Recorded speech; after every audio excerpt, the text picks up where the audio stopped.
Right now you're listening to me on the Maono PD200W dynamic microphone. And what's pretty cool about this microphone is that I have two of them, so that's nice. There's one right here and the one that I'm using right now. And right now you're listening to me into the Rodecaster Pro 2 with no effects and no processing. But of course, I can turn on some effects, I can process the sound. This is just sort of a default thing. But what if my XLR cable got disconnected? How am I still using this microphone? That's kind of what makes these interesting, is that the W stands for wireless. So these are two wireless, also XLR, also USB dynamic, broadcast podcast style microphones. Now, Maono did send these microphones at no cost, but as usual, I'm under no obligation to make a video, say anything, or do anything. They sent these, I don't even know. Mao don't know how long they sent these ago. It was like 6 or 7 months ago. And I just bring that up obviously because there's zero pressure on my part to make a video. But the thing that caught my attention was kind of exactly what I'm doing right now. The fact that these are USB XLR combo mics. That's cool. But also wireless. So I'm currently recording into the Rodecaster like I mentioned, but I'm also recording into Adobe Audition on my MacBook Pro. And the way that I'm doing that is just with this little receiver right here, which you might recognize as like, hey, that looks a lot like those receivers from all the different little wireless microphone setups that are out there. And that's basically what they did. If you've seen, like this is the Hollyland Lark A1, you have a little receiver and then you have two transmitters and both transmitters connect to the receiver. There's thousands of versions of these out there at this point, and they're affordable and they work really well and they're super easy for pretty much anyone to use. They basically just took this, and I think Maono makes a couple of these their own as well. They basically just took that and put that into bigger microphones, which I haven't seen done before. And that is pretty cool. Because if you've ever used a USB microphone, or more specifically, you've ever tried to use two USB microphones with the same computer, the same, device, that gets really, really tricky really quickly. And it's, in general, a thing you don't want to do. There are certain ways around it. There are certain apps that can combine USB sources. And there's things like Rode has an app. So if you have multiple Rode USB microphones, you can use them together separately on the same computer, which is super cool. But you obviously then have to be in that ecosystem. You have to have 4 Rode microphones, or you have to kind of tinker with all this different software. And this just kind of circumvents that because you just use the single USB transmitter for both microphones. So here's one microphone, and then this one's actually muted. If I press the button to unmute it, now I can just go over here and talk into this microphone. And so I have both of them connected to the same thing, just with one little USB power thing, which is awesome because that could also connect to a phone or a tablet or some other device. And it does have USB pass-through. So while it's connected to your phone, you can still connect a USB cable to charge it and stuff like that as well. But there are 2 really important things I think you should be aware of when using the microphones like that. And I don't think these are problems. It's basically just how these other wireless mic systems work. But again, just something to know. And for the price, I don't think you can argue. I didn't mention the price. The version that they sent me came with 2 microphones. The microphones have the shock mounts, but not the desk stands or anything. Each microphone has a USB cable, and then it comes with a USB receiver, a lightning receiver, and also a 3.5 millimeter camera receiver. So if you want to just, run it into the 3.5 millimeter input on a camera or another device like that, you can do that as well. So that's pretty dang versatile. And the single mic setup, so just one of these mics with the wireless thing, has an MSRP of $119, and the dual mic kit that I have here has an MSRP of $229. Now, I got those MSRPs directly from Maono's official website, but the microphones are sometimes available, elsewhere online for even cheaper than that. And that's pretty reasonable. So I think, $100 is a pretty easy sell for a microphone that has XLR, USB, and wireless. That's pretty cool. And then a dual setup for $230, potentially even a little less sometimes. That's quite a steal. So when I talk about wireless limitations, I'm not really talking about negative aspects of the microphones, but just really things you should be aware of. And the first one is that when you are using these wirelessly, they are one single source. So I'm running these into Adobe Audition on my MacBook right now, and you can see they are just a single source. I don't have 2 tracks with one mic on each. They're just a single source. I just selected Maono receiver in Audition, and that's how that worked. Now, we'll talk about this a little bit later, but Maono does have their own app, which works quite well, and you can adjust the microphones, and you can even record directly in the app, but even still there, up here at the top, there's kind of a tab, microphone 1, microphone 2, and in there, I still get both microphones on a single track. So just be aware, if you're editing, you're working with two people and you think you're going to split the voices apart, the tracks apart, you're not going to be able to do that. The other thing to be aware of when using these wirelessly really has to do with monitoring. So right now I have my headphones plugged into the 3.5 millimeter output on the back of the microphone, and I can monitor just fine. There's no latency or anything. I can actually even monitor the other microphone wirelessly. So when this is unmuted and I'm talking into it, I can hear it in these headphones, but there is pretty significant latency when doing it that way. And so that's just something to know, because I don't think it would be a huge problem if that was being used by a guest and there was a little bit of latency there. I don't think that's going to matter. But if you try to talk into it and you hear yourself slightly delayed talking back, it kind of breaks your brain, and it's really difficult to do that. So just use headphones on the microphone you're using. If there were two people right now using these microphones, I would have my headphones plugged into this one, they would have their headphones plugged into that, and then it should be pretty okay. Now, because these are wireless microphones, that means they have batteries, so you need to charge them. There's just a USB-C on the back, and you just charge them that way. That's also how you would use them as USB wired microphones as well. When they're connected for charging, this little light around the main knob will turn orange, and then it'll turn off when they're charged. And right now it's kind of a light white color, and that is my gain. So I can turn this to adjust the microphone's gain, but I can also then press that and it's going to turn blue, and then that's going to adjust my headphone gain. And then I can also hold it down and that's going to turn green, or it's actually kind of off right now, because that is how you adjust the noise cancellation, which we'll test out in a second. Now, they do say that the batteries have a 60-hour life if the RGB is not being used. The lights, they take more battery power, so that's going to reduce it, but 60 hours is pretty good. I don't want to test that. I don't want to do a 60-hour battery test, but that's pretty decent, because a lot of the smaller systems have like 8-hour battery, 11-hour battery. These are bigger microphones, so they can have bigger batteries inside, so that makes sense. But that basically just means, if you're going to do a couple days of recording, or, you don't necessarily need to recharge the microphones every single time after you use them. But, it's just kind of always good practice to make sure batteries are topped off before doing any kind of important projects. Using them with XLR does not require any battery or anything like that. And then there is also a mute button here. So if I press that, the microphone will turn. Then I can unmute it and you can hear me again, and the ring turns red here. There are lights here, so there's a power button on the back of the microphone. If you hold it down, it turns the microphone on and off, but if I press that, then it will cycle through the different colors. And, there's all the colors of the rainbow, the RGB spectrum. I had blue and purple, but I do kind of like just the RGB, I don't know. Big fan. I think it looks awesome.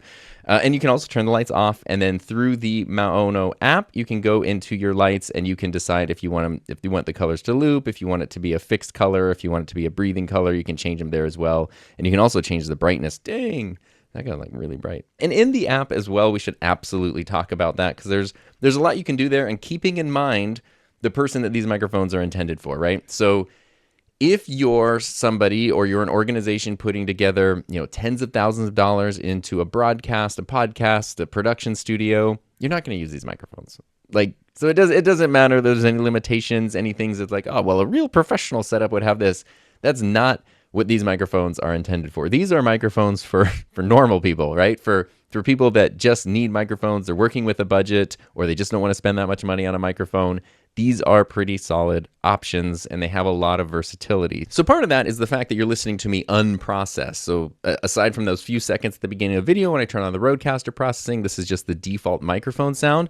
But in the Maono Link app, you can actually add a little bit of processing. So that is actually what scenes stand for. Right here, you can see my scenes. Now what I can do here, there are some presets I can go between. So original is just the flat, no process thing. I can click on podcast. It's going to configure, and now it has kind of adjusted it to be more of a podcast sound.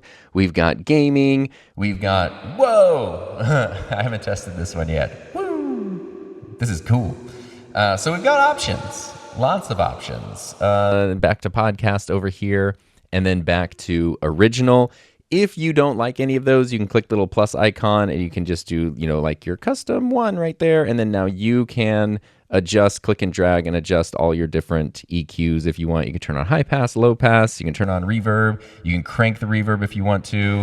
Hey, whoa. You have some pretty easy ways to adjust the EQ when you are buying a microphone. Sometimes you like the way it sounds just on its own with your voice, but in general, a little bit of EQ usually helps things sound their best. And there is also noise reduction, which we should definitely test out. So if we go into basics over here, we do have some options for like a limiter if we want to keep things from peaking or clipping. And we do also have a compressor we can turn on. We can really, like compress the sound a lot, which basically just means it takes the highs, it takes the lows, and it compresses them, which is not a terrible thing to do. Usually when you add EQ, you want to add a little bit of compression, probably not as much as I'm adding right now.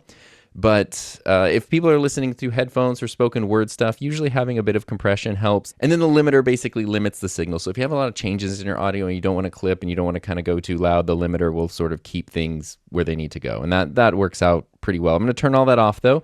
We do also have noise cancellation, slight, moderate, and aggressive. I can turn that on here, or that's where I can also hold down this button and you'll see it's going to look like it's dark. But if I turn that, then it's going to kind of get more green. And now there's sort of high, medium, and low, how bright this is. I do not like the way that this sounds because it's unpleasant. So I have turned that off. And you can also hear the handling noise, right? As I'm pushing these buttons, the mute button is pretty clean. A little bit of a click there, but you can definitely hear this knob. Like, this mic is pretty susceptible to handling noise, which is good that it comes in a shock mount that then, does a pretty good job of avoiding that. I'm hitting the table. I just have these cheap desk stands right here. This is just a Samson desk stand, MD5, I think. And then I just have these cheap extension tubes to make it a little bit taller. So nothing crazy or expensive there. And that works pretty darn well. I am getting a little bit of noise, from my cables and stuff. But I'm glad these microphones each come with their own shock mount because it's definitely needed just to reduce the handling noise. And that's something you find with a lot of more budget microphones, especially with Maono and Fifine. Those are kind of the two budget brands that I like the most. What you kind of find is that the build quality overall is actually fine. Like, the material seems great, the buttons are nice, but the handling noise is there. I've had the same thing happen with Fifine microphones. The handling noise is kind of crazy because they kind of have to choose at those price points. Do you want a good sounding mic? Do you want a really well built, shock-proof mic? But you kind of can't have both at that price. And I think it is the correct decision for those companies to lean more towards sound quality over like build quality, just because that's kind of the budget you're looking for. Not everyone has the weird obsession with microphones that I do, where microphones are fun. Some people just they're starting a project, they need microphones, they don't want to spend a ton of money. Something like this that has a lot of versatility, sounds decent, is easy to use, is kind of like the perfect solution for that, versus, microphones that you then have to learn about interfaces and mixers and EQ and boosters and all this other stuff. Like, just a simple mic that works as easily as these little wireless systems that anyone can use with their phone. That there's such a need for that so that people can get good audio without a lot of stress. But I do want to test out that noise reduction. So I have my trusty assistant here, the wacky waving inflatable arm flailing tube man. I hope he has batteries. He's well rested. Okay, great. So here he goes. Put it on here so he's not rumbling the table. So this is pretty loud. I don't think you would want to record a podcast with something like this. Let's turn on, right now there's no noise cancellation. We're going to turn on slight noise cancellation. So this guy's still going. We're going to turn on moderate noise cancellation. And then we're going to turn on aggressive noise cancellation, which is pretty aggressive. I mean, there's my voice and there's this, and you can hear it's really trying to filter out this sound and my voice. But I also don't know, listening to headphones, would you want to listen to this audio quality for the length of a podcast or something? Probably not. So I honestly really never like live noise reduction on any of my microphone systems because it just never really sounds good. And I feel like you have a lot more control when you use tools while you're editing. If you're in a situation where you're not going to be editing, you're streaming and there's background noise that you cannot control or get rid of, then that's where something like that might be your only choice. Definitely a lighter touch versus a heavy touch is probably the way to go. But otherwise, if you're recording, then just saving it and then using something else in a software application, using Adobe's enhanced speech from like their podcast software, which I have a whole video about. It's pretty phenomenal and works really, really well and can even take good audio and make it sound better just because it's great. And you can use, 10 hours a month for free or something like that. Use something like that. You're going to get way better results than this built in, which also then means your recording just has that sound permanently baked into it. Now, as we're talking about EQ and processing, one thing to be aware of is that it does not affect the XLR output. So if I'm adjusting the EQ in, the Maono app here, it will affect anything that's being done through wired USB. It will affect anything that's being done wirelessly, but it will not affect XLR. That's a separate dry signal. The microphone doesn't need power to be used. XLR is just a regular dynamic microphone. It's not a crazy gain hungry microphone either. I have mine set to 45 decibels in the Rodecaster Pro, and that's pretty good. The SM7B I usually have at 56, so it's not quite as gain hungry as that. And the other thing to note is that the settings stick with the microphone. So if I turn on that noise reduction, that's going to stay here. Even if I mute the microphone and turn it off, when I turn it back on, it's going to still be muted. So anything that you load in digitally through the USB or the wireless functions, those are going to stick with the microphone next time you use it, which is a good thing, a very convenient thing, but also something to be aware of if you really change the EQ or the settings. And you can change, you can turn on noise cancellation on the mic itself, but you can't adjust the EQ on the mic itself. So you need the computer app or the mobile app to kind of go in and adjust that. So just be aware if you made some crazy EQ adjustments and then you take the microphone somewhere and you forget about that and you don't have a computer or like a way to connect it to your phone, it might sound kind of weird. But there's another thing I want to do right now. So I'm just going to grab a really long USB cable. Now I've connected that to my PC back here and the microphone is still going. So sometimes when you have USB XLR combo mics, that you're able to use both outputs simultaneously, but sometimes you're not. And it's always cool when you're able to. This has 3 outputs and I'm using them all at once. So that means right now you're listening to XLR through the Rodecaster Pro, and this is just the XLR version of the microphone. And now you're listening to the wireless USB into Adobe Audition on my MacBook Pro. So this is the wireless signal. And now you're listening to the wired USB signal just going into OBS on my PC back there. So I've got the same microphone going to 3 different sources at the same time. And you can kind of hear, again, this is the PC with wired USB.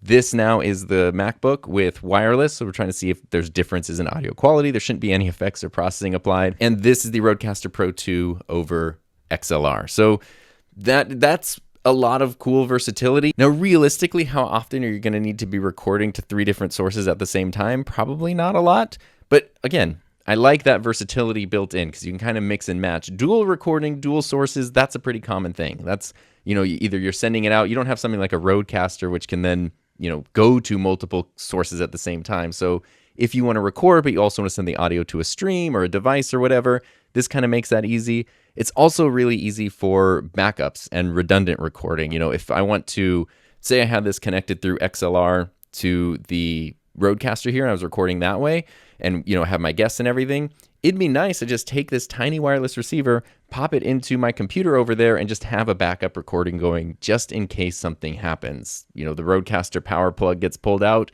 and hey, doesn't matter because we still have our audio going over there. So that simple redundancy, I think, is really, really valuable. Now, let's focus more on sound quality and some comparisons with this microphone. So we talked about handling noise a little bit. Let's talk about Plosives. Peter Piper pitched a podcast. They are cardioid pickup pattern microphones, but I feel like they have pretty narrow pickup patterns. So it's like I kind of do need to be right in front of the microphone. It does seem to sound significantly better when I'm close to it. As I back up, it kind of loses a bit of fullness. So I think these are mics that are really designed to be close. They will still get Plosives. If I take this off right here, you have a plastic windscreen over the capsule, which is very reminiscent of the design of the SM7B. And Peter Piper pitched a podcast. Without this, it's going to be a lot more Plosives. If I put that on, then Peter Piper pitched a Plosive cast, a podcast, then this helps a lot. And I think this is pretty good for most people. And you just kind of got to be aware of Plosives. If you can monitor your audio, that's all the better. Now, though, let's see how these microphones compare to some other dynamic microphones, budget-friendly microphones, wireless. Like this, I have an assortment of purposefully selected microphones to compare this to. So right out the gate, let's start with the AM8. This is the Maono PD200W, the Maono microphone. And this is the Fifine AM8, which has an MSRP of $58. And I got mine, I think, for $35, $35 or $40. So again, pretty affordable microphone. I really should have put this on a stand because this is so insanely susceptible to handling noise. So I'm going to try my best to hold it very, very still so you can hear the audio quality, which again, no effects, no processing. And again, for the price, this is pretty amazing because it is an XLR USB combo microphone. So that means, and you can use both simultaneously as well. So that's a lot of versatility. And they did the thing I mentioned where, you have handling noise, build quality. It's very plasticky, very prone to handling noise, but audio quality, pretty darn good. This is the Fifine AM8. And now I'd like to jump to the PodMic USB. So this has the same, well here, this is the Maono PD200W, and this is the Rode PodMic USB. Those are actually really similar. PodMic USB, PDW200 or PD200W, PodMic USB. Interesting. So the PodMic USB has the same sound quality as the regular XLR only PodMic, which has a retail price of $99. And this one has a retail price of $209 because it has that USB XLR combo functionality. And then it works with Rode's ecosystem, which, a lot of other companies have kind of come a long way. Like the Maono Link software is pretty decent. The Rode software, I think, is better, like Rode Central, because it essentially is just a virtual Rodecaster. You have all the same processing, all the same effects. I even have a video specifically how to make this microphone sound its best using that. And I think that's worth it. It's a good ecosystem. And like I mentioned before, if you just want to use multiple of these, you have multiple Rode USB microphones, then you can use them with Rode Connect. So you kind of get access to that ecosystem, which is really good. The build quality, the handling noise, way better on the PodMic USB, but going back just to sound quality, not a huge difference for a microphone that, I guess the regular version is the same as a single one of these, but the USB one of these costs the cost of two of the words are hard. One of these microphones costs the same as the kit that includes two of the Maono microphones. And I want to make sure that we cover some of the most popular XLR USB combo mic options. So this one right here, well, now this is the Maono that you're listening to me on right now. And then this is the Shure MV7 Plus, which XLR USB combo. The MV7, the MV7 Plus, it's crazy how popular these microphones have gotten over the past few years. And the MV7 Plus is a very solid update over the original MV7, if for no other reason than USB-C connectivity. That makes a huge difference. I like this microphone quite a bit. I use it a lot. I'm trying to look at the price right now. What did I put the price at? It is $299. So it's a $300 microphone, which is a lot more than getting both of the Maonos. And again, no effects and no processing here. And no effects, no processing on the Maono. Now, this might seem like kind of a strange comparison, but stick with me here. I want to compare the Maono microphone to the Rode Interview Pro. And why would I want to compare these two? This is like a handheld condenser omnidirectional microphone. This is a dynamic broadcast, not handheld microphone. But there are more similarities than you might expect. The Interview Pro does have a significantly higher price. So this by itself is a $259 microphone. So pretty dang expensive.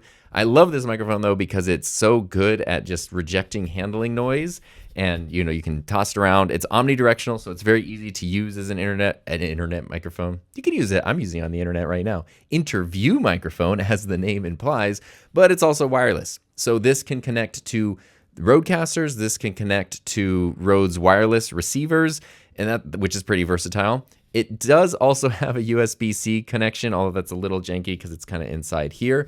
But it also has internal recording, which is actually what I'm using right now. So it's just got internal 32-bit float recording. You don't have to do anything. You can grab a couple of these, go do a remote podcast super easily. So in terms of that, in terms of just having a microphone that you can use, in a variety of ways and wirelessly that gets you good sound quality really easily, I think these are a little bit more similar than you might expect. So I just wanted to throw this in as a comparison because it's also just a really fun microphone. This is the Rode Interview Pro, and this is the Maono PD200W. And I want to throw in a couple other microphones that might not be like the most fair comparisons to the budget dynamic Maonos, but this is the PD200W.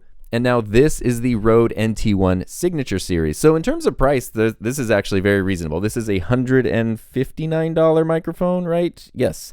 And it comes with kind of a whole kit. You get a shock mount, you get a pop filter, you also get an XLR cable. This is an XLR only microphone, so you need an interface or a mixer, and it is a condenser. So that's kind of why I felt a little strange. Like this is a dynamic microphone, and then this is a condenser microphone. If you're just getting one of these microphones, they're not that different in price. And if you were primarily planning to use it via XLR, then it's worth at least considering. You have other options out there. The NT1 is one of my favorite microphones because it just sounds so amazing. The Signature Series also comes in really cool colors. And that obviously is very important to how a microphone sounds. And of course, no microphone review is really complete without a comparison to the Shure SM7B. So it makes sense in a lot of ways because even just looking at the design, like obviously the Maono's kind of heavily inspired by the SM7B.